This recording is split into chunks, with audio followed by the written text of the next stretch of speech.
When I started my research, I had decided to take on the task of investigating where people were accessing their food and why they were accessing it in the places they did.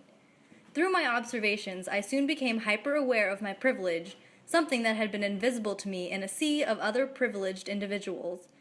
I began to see how lucky I was and how skewed food systems and nutrition education had become in America and globally. I had no idea what it would be like to be raised in a completely different cultural world, work 2 jobs, feed several children, or live far away from places where fresh and local food was available. I came to these realizations every day as I scoured the city for informants. I saw markedly different types of people depending on where I went. I found mostly white, middle or high income and educated adults with cars at farmers markets. I found struggling low income or homeless individuals in multiple pockets of the city center. I found a largely Hispanic population accessing the neighborhood house food pantry, and I found food vendors of all ethnicities and identities behind the scenes of many markets, restaurants, and grocery stores. Each person had a unique story to tell me. What I gathered from this research is that people tend to go where food is convenient and familiar, where they have a sense of belonging, and where they don't have to stray far from a comfortable home base. What became apparent to me was that convenience and culture were the biggest factors pertaining to the choices a person made about the food they ate. This tied in with the theories posited by Timothy Karras on native spaces and set the low on the social production and construction of space. For example, just as the migrants described by Karras needed a shared space and a familiar community for support, so did the pantry goers at Neighborhood House. The pantry functioned as a community space that offered both familiar faces and vital sustenance for their families. And as for the choices about foods to take home from the pantry, they all seemed to be influenced by cultural norms. As I was consistently informed by the pantry coordinator, who witnessed tortillas flying off the shelves, while oatmeal or obscure vegetables were left untouched for weeks. Factors such as these and the structure of the spaces I encountered led to specific ways in which people utilized them on a daily basis. I began to discover what certain places meant to people and how spatial and habitual uses of space contributed to how people behaved within the space. This played out at farmers markets more than it did at any other observation site I went to. During market hours, the park blocks flooded with patrons who had free time and cash to spend. I didn't find anyone using food stamps at the market.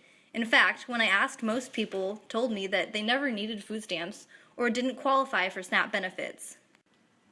Most people informed me that the market was more of a fun thing to do on a Saturday morning than a time they were using to focus on providing food for their family.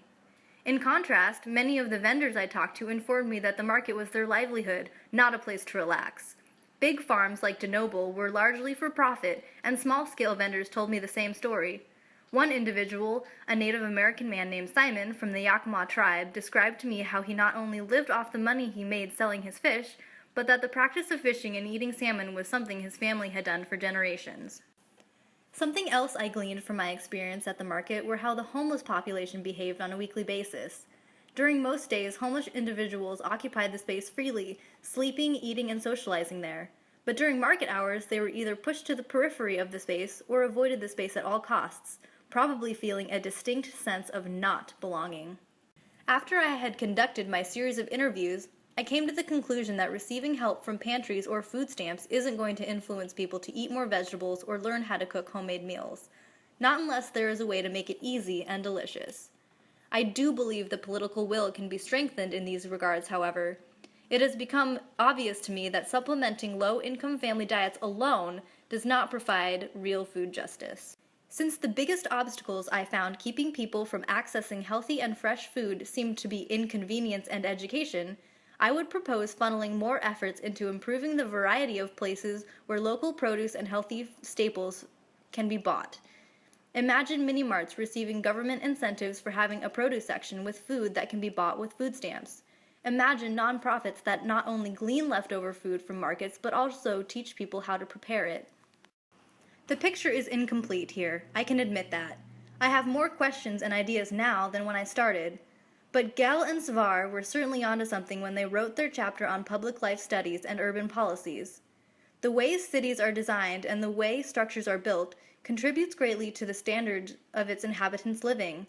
Perhaps if food can climb higher on the political agenda, these inequalities can be mediated, at least within the Portland metro area.